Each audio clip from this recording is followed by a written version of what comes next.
Secara umum bukan ke FOMO sebenarnya. Karena bullying lagi rame enggak sebenarnya. Lebih ke kebutuhan dan urgensi yang ada di lingkungan sekitar ya sebenarnya. Intinya dalam proses membuat program itu betul-betul saya harus riset mana yang urgensi atau enggak sebenarnya. Kenapa jadi concern, dan ini sempat diangkat di program guru penggerak, karena ini juga sebagai momen kalau guru penggerak harus punya program. Nah, program ini ya harus diimplementasiin, nggak cuma sebatas flyer, nggak cuma sebatas banner, tapi minimal kita punya value bahwa guru penggerak harus bisa merubah sisi lain di sekolah, termasuk perundungan. Selain masif di lingkungan pendidikan yang terjadi, sekolah itu keperundungan hanya sifatnya incidentally, bukan ke urgensi. Kalau sudah sifatnya incidentally, ya kalau ada kasus baru diangkat. Kalau ada kejadian mau diangkat.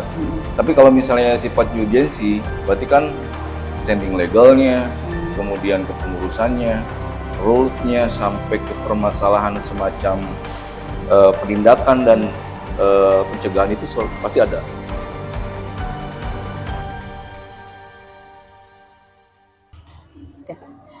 Assalamualaikum warahmatullahi wabarakatuh, teman-teman dimanapun berada di zaman yang serba berubah hari ini ya, dimana seluruh perubahan terjadi di segala lini dan tidak terkecuali juga di dunia pendidikan. Saya sebagai seorang pendidik merasa harus ikut berubah juga dan berdinamika untuk bisa mewarnai dunia perubahan pendidikan.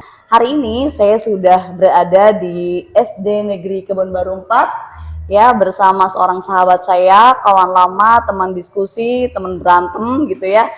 Kenalin deh Kang Edwin. Oke. Assalamualaikum warahmatullahi wabarakatuh. Nama saya Edwin Hervis. Saya saat ini mengajar di SD Negeri Kebon Baru 4 Kota Cirebon. Alhamdulillah punya tradisi bagus dan diangkat sama sahabat saya di podcastnya. Dan insya Allah kita akan saling berbagi praktik baik dan mudah-mudahan bermanfaat untuk semuanya. Amin, amin. Oke, Kang Edwin langsung aja nih ya. Saya tadi sebelum ngobrol-ngobrol nih, melihat kelasnya, kemudian melihat sekolahnya. Kayaknya dirimu tuh ngangkat satu tema dalam project di sekolah ini tuh holistik banget gitu. Nah, apa nih yang mendasari Kang Edwin? Teman-teman perlu diketahui ya, Kang Edwin ini membuat satu project di sekolahnya tentang temanya tuh bullying. Nah, bullying ini tuh jadi Kang Edwin tuh ngerancangnya tuh dari hulu sampai hilir tuh bagus banget gitu, sampai holistik lah gitu. Jadi saya terkesan gimana nih cerita awalnya kenapa sih bisa ngangkat bullying ini gitu? Secara umum bukan ke FOMO sebenarnya. Karena bullying lagi rame enggak sebenarnya. Lebih ke kebutuhan dan urgensi yang ada di lingkungan sekitar ya sebenarnya. Intinya dalam proses membuat program itu betul-betul saya harus riset mana yang urgensi atau enggak sebenarnya. Perundungan memang masif, nggak cuma di Kebon Baru 4, nggak cuma di sekolah di Indonesia pun bahkan lagi masif banget gitu kan. Korbannya udah banyak, kasusnya juga banyak banget gitu kan. Termasuk secara pribadi sempat ngerasain langsung kalau bullying itu terjadi. Intinya di keponakan sendiri. Tahun lalu ponakan jadi korban bullying itu secara verbal dan fisik, bahkan sampai ya dirawat lah ya, karena kekerasan fisiknya udah sampai tipe pengeroyokan gitu kan. Nah, makanya kenapa jadi concern, dan ini sempat diangkat di program guru penggerak, karena ini juga sebagai momen kalau guru penggerak harus punya program. Nah, program ini ya harus diimplementasiin, nggak cuma sebatas flyer, nggak cuma sebatas banner, tapi minimal kita punya value bahwa guru penggerak harus bisa ngerubah sisi lain di sekolah, termasuk perundungan. Saya ngeliat latar belakangnya, selain masif di lingkungan pendidikan yang terjadi, sekolah itu keperundungan hanya sifatnya incidentally, bukan ke urgensi. Kalau sudah sifatnya incidentally, ya kalau ada kasus baru diangkat. Kalau ada kejadian baru diangkat. Tapi kalau misalnya sifat urgensi, berarti kan standing legalnya, kemudian kepengurusannya, rules-nya, sampai ke permasalahan semacam penindakan dan pencegahan itu pasti ada. Tapi kalau sifatnya incidentally, kalau ada kasus baru diangkat. Sebelum lebih jauh, saya tadi ini banget nangkep bahwa Kang Edwin itu tidak hanya pengen perundungan ini hanya sebatas incidentally aja, program incidentally gitu ya, tapi akan berkelanjutan gitu kan. Makanya Kang Edwin tuh saya udah kebaca banget, holistik banget gitu, dari awal sampai akhirnya, kemudian programnya tertata, dari step by step kegiatannya itu apik banget dari awal sampai dengan goalnya itu tercipta tuh kayak gimana? Nggak gampang sebenarnya, karena saya bikin program ini memang awalnya di grup penggerak ya, yang awalnya jadi momen lah. Seenggaknya ini bakal jadi hal yang seenggaknya saya bisa memberikan damage, memberikan pengaruh ke tempat saya bekerja. Oh ya, grup penggerak ini begini loh, ada kerjaannya gitu, ada hasilnya gitu. Selain tadi keponakan jadi korban, terus saya ngelihat perundungan itu, pencegahan perundungan itu cuman incidentally, seenggaknya saya harus membuat riset lain gitu kan. Risetnya adalah sejauh mana di sekolah dasar ini perundungan berpengaruh. Selain kita lihat baca di media atau di berita, di sekolah sendiri juga memang terjadi seperti itu. Karena di tingkat sekolah dasar, perundungan itu dianggap canda, dianggap bergurau gitu kan, ngeledek-ngeledek nama orang tua atau menggunakan kata-kata kasar, bahkan mungkin cubit-mencubit segala macam, itu dianggap bercanda, dan itu sebenarnya itu termasuk bullying. Nah, nggak gampang sebenarnya dalam program ini, karena kita harus buat dulu kesepakatan di internal sekolah. Kita nih mau memerangi atau enggak. Sebelum program ini saya launching di P5, landasan awalnya tahun lalu sebenarnya. Tahun lalu sempat saya buat di semester 2, nggak ada damage. Jadi sifatnya udahlah incidentally gitu kan. Akhirnya di P5 ini saya buat secara intens. Program Sandung Rasa itu dimasukkan ke dalam program P5. Nah, program P5 ini kan rataan itu goalsnya cuman temporary. Saya bilang begini kenapa? Karena P5 itu goalsnya hanya digelar karya. Nah, di Kebun Baru 4, saya dengan guru-guru sepakat P5 itu udah gak ada gelar karya. Kalau P5 itu goalsnya digelar karya, berarti selesai itu. Sedangkan urat nadinya P5 itu adalah perubahan karakter. Kalau perubahan karakternya dia selesai di gelar karya dan tidak ada impact di kedepannya, berarti gagal P5-nya. Kalau menurut saya ya. Nah, makanya P5 yang saya buat itu sistemnya habitually. Habitually itu pembiasaan. Jadi setelah P5 itu berjalan selama yang blocking 3 minggu, kita tetap ada campaign, kita buat satuan tugas, kita buat buku harian, pengenalan segala macam, identifikasi dari mereka juga. Kita kenalin project-project, kita kenalin kasus-kasus, lewat studi kasus mereka yang ngembangin, sampai akhirnya dia bisa identifikasi, oh ini tuh perundungan fisik, oh ini perundungan verbal, ini perundungan seksual, ini cyberbullying segala macam, itu mereka udah paham tuh selama 1 minggu. Dalam 1 minggu itu kita kemas lagi ada seminar, kita seminar datangin juga tuh pakarnya, jangan nggak cuman dari guru, tapi kita datangin. Saya datangin dari DP3 PPKB, seksi perlindungan hak anak, perlindungan dan pemenuhan hak anak dan perlindungan perempuan. Kebetulan kepala seksinya datang langsung, Bu Dr. Dian Novitasari. Dia support langsung tuh DP3 PPKB, bahkan sampai saat ini juga kita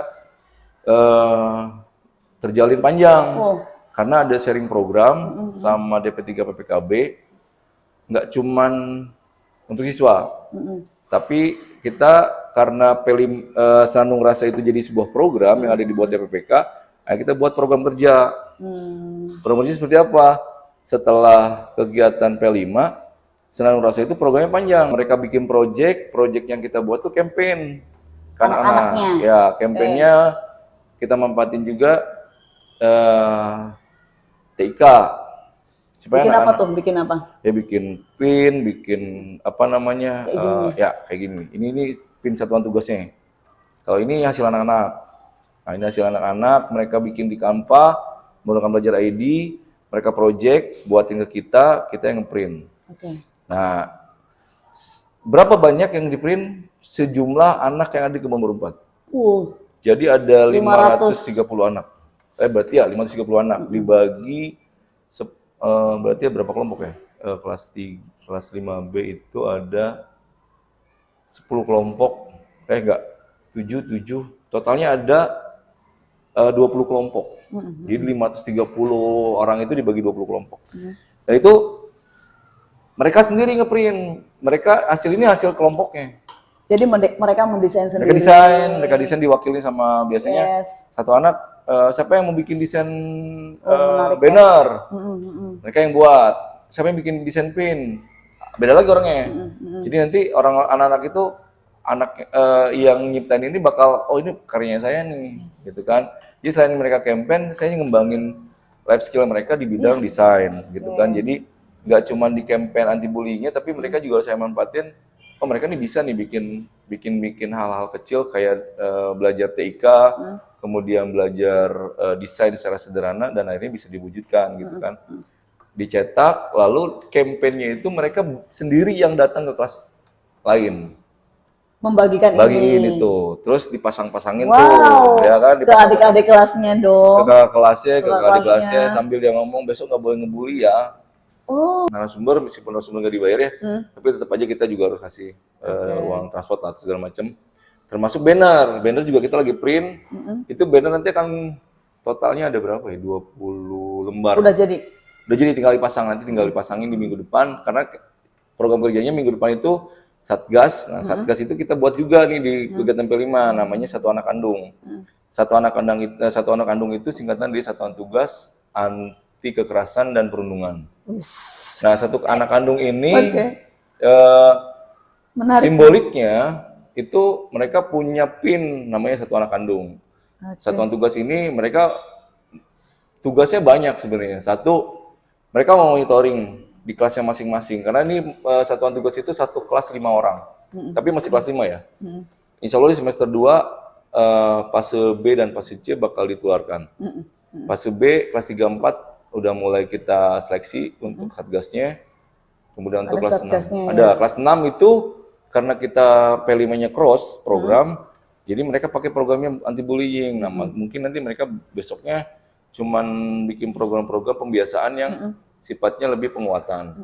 Nah, kalau untuk yang Satgas ini, yang Satu Anak Kandung ini, mereka punya ciri tertentu. Satu, mereka punya pin. Yang kedua, punya rompi. Rompinya kita namain rompi pelindung. Pelindung itu peduli anti perundungan. Oke, tahan dulu. Sebelum ke sana, aku pengen tanya Win, gini.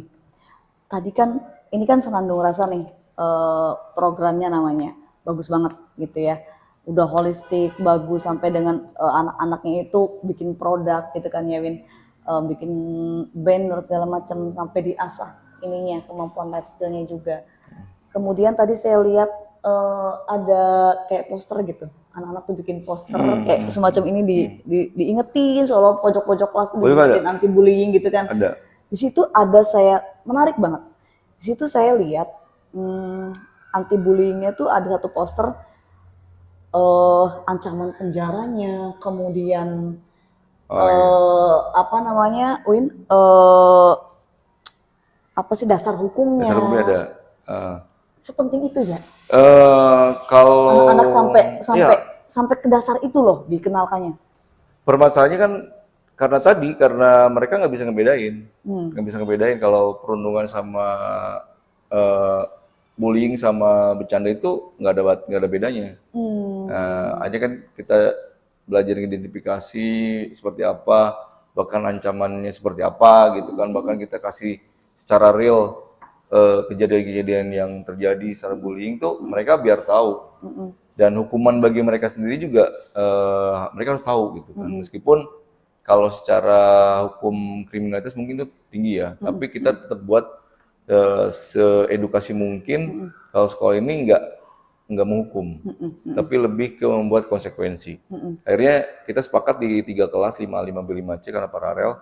Mereka sendiri yang buat kesepakatan, mereka sendiri yang buat konsekuensi.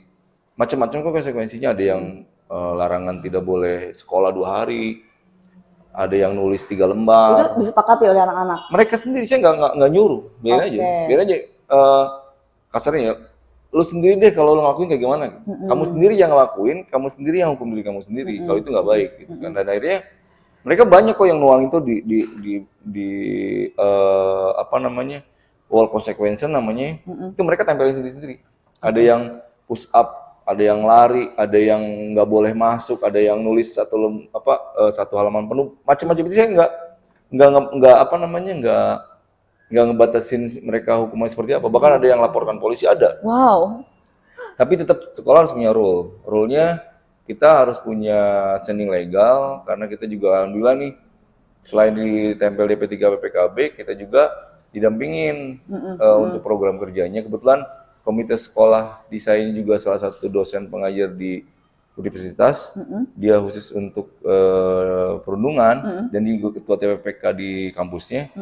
Kita sharing program. Akhirnya prodi bimbingan konseling Universitas Nahdlatul Ulama itu di bulan Januari kita ada sharing program sama kita.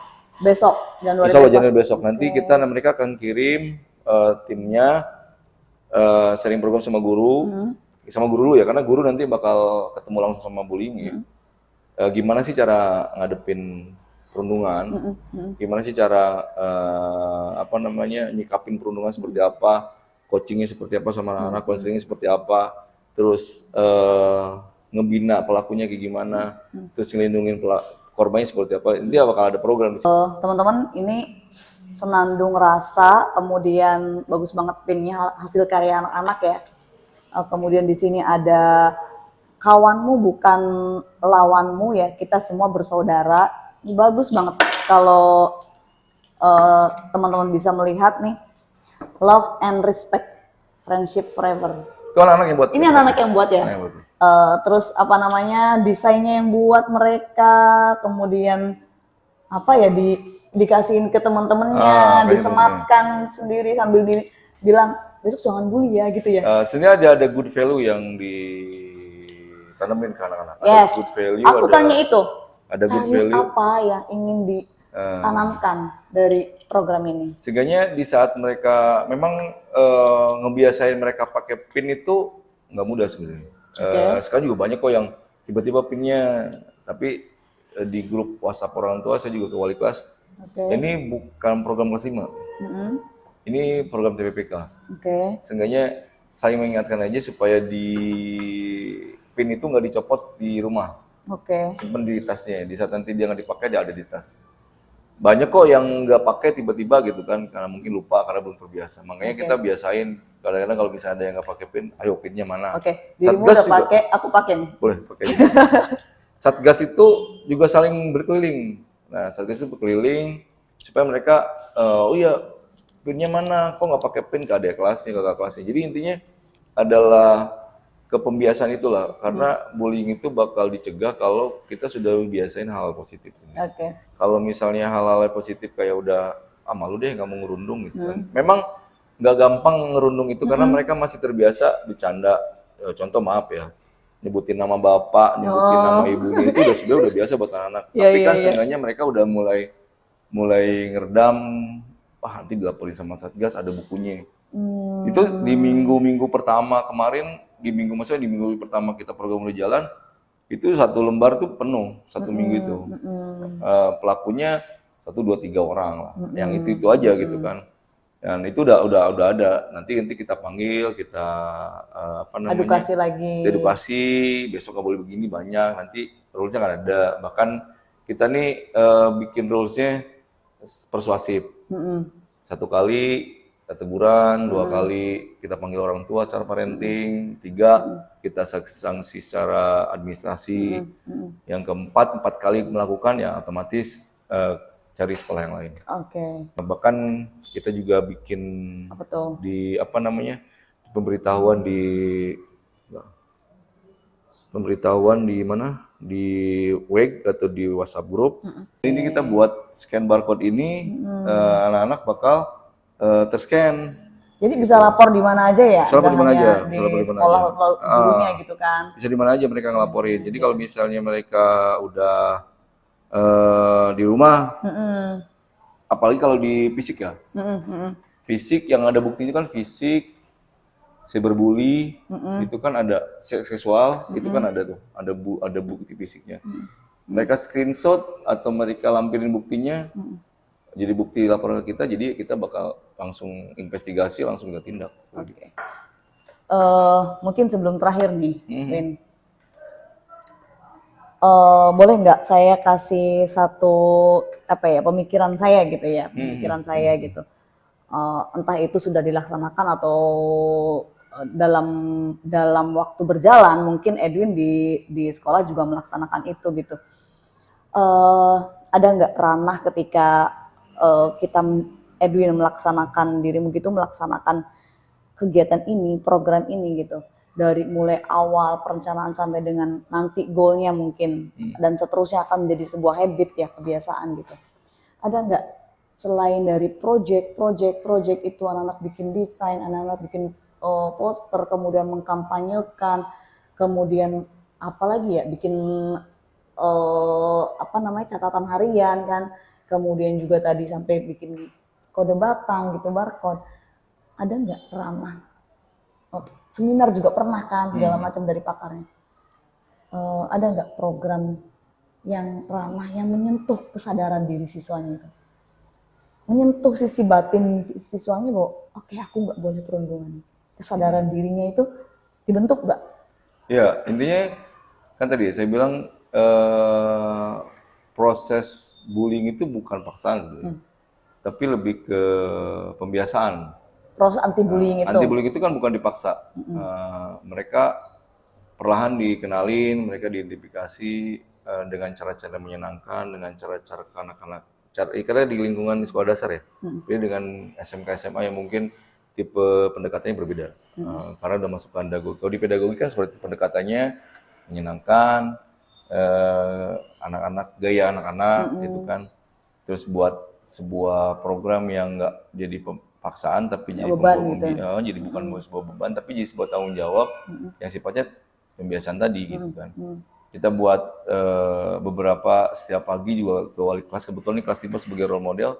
Kita selalu bilang minimal 5 menit atau 10 menit kita bikin mental mereka kuat dengan sedikit sentuhan-sentuhan kayak ini bullying seperti ini. Gimana kalau terjadi ke kalian program perundungan ini rusak segala macam, hati, pikiran, bahkan sampai ada yang bunuh diri. Pendekatan-pendekatan itu kan yang kita wujudin kan. Makanya kesadaran itu kita wujudin di KSE, di sosial emosi gitu kan. Kita buat keyakinan diri mereka sendiri, bikin kesepakatan, bikin kepedulian akan konsekuensi, sampai mereka ngomong, iya Pak, kalau nanti aku merundung tuh, aku ngebully tuh, orang lain sakit nggak ya Pak? Itu yang bakal kita inginkan dari mereka tuh ada kata-kata, kalau saya ngebully gimana ya temennya? Itu yang sebenarnya bakal kita wujudin, tapi dengan cara-cara yang tadi menyenangkan, nggak dengan cara paksaan. Makanya kita buat kayak circle time, kita buat di setiap minggu juga kita buat kayak contoh sana ya, ada saran untuk temanmu minggu ini. Ya, itu aku tertarik di situ. Itu mereka harus terima. Bahkan kalau dulu di kelas 5A saya punya pigeon box itu secara secret. Jadi masukin nanti kita ambil. Tapi kalau yang sekarang ini kita buka seluas mungkin, lebih transparan. Anak-anak nih 1 minggu nih ke siapa? Bukan bencinya, tapi ke nggak sukanya. Ini kan saran ya, bukan kritik. Kalau kritik nanti mereka bakal ngewujudin orang yang anti kritik. Yang kedua mereka jadi tertekan. Makanya saya buat saran. Beda, karena di kelas 5 ada pembelajaran bedanya kalimat saran dengan kalimat kritik. Mereka bentuknya saran aja. Kalau kritik nanti bakal jadi ribut. Nah, kita buat saran aja deh, gitu kan. Sarannya ya meskipun ujung-ujungnya berbau kritik, kamu nggak boleh ngebully saya segala macam. Itu gaya mereka. Tapi kalau dekat tulisannya kritik, pasti mereka bakal kita tekan. Akhirnya saya buat seperti itu dan 1 minggu mereka, ya nama saya banyak banget dilaporinnya. Oke. Jadi seenggaknya dari situ mereka udah mulai besok gak boleh jadi orang yang nyebelin. Ini kan gitu. Jadi intinya kan gitu. Jadi poin-poin itulah yang harus kita buat. Karena kalau cuma pin aja juga belum tentu benar, belum tentu berhasil. Dari nempelin poster-poster belum tentu berhasil. Tapi dari setiap kita bikin games yang tadinya berseteru atau bertengkar, kita satuin dalam satu grup. Yang tadinya nggak suka satu grup karena gara-gara dia ini begini, itu yang bakal ngerubah anak itu bakal kembali ke habitatnya sebenarnya. Oke, Win. Sebenarnya pengen banget sih ngobrol, masih pengen banyak banget gitu ya ngobrol dan menggali dari program yang dirimu buat di KB4 ini. Cuman karena waktu teman-teman ya, nanti mungkin kita bisa tanya-tanya lebih lanjut dan tanya lagi program selanjutnya ya sampai datang ke 1 tahun lah. 1 tahun kan ya. Karena setiap semester kita juga bakal refleksi sebenarnya. Sebenarnya setiap bulan sih, setiap bulan. Kalau setiap minggu kita cuman studi kasus ya, studi kasus dari buku gitu kan, dari buku laporan Satgas. Nanti di satu semester kita bakal refleksi nih. Bahkan ada rencana planning selain diklat itu pengen kelas mana sih yang zero bullying. Kita pengen buktiin itu karena seenggaknya mereka kan berlomba-lomba.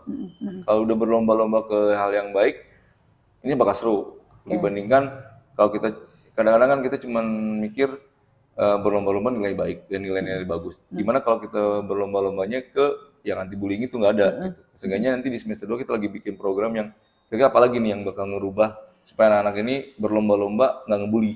Oke, betul sekali itu. Karena kalau misalnya nggak ada stimulus seperti itu, anak-anak kan nggak ada, ya namanya anak-anak kan pasti ada kompetisi.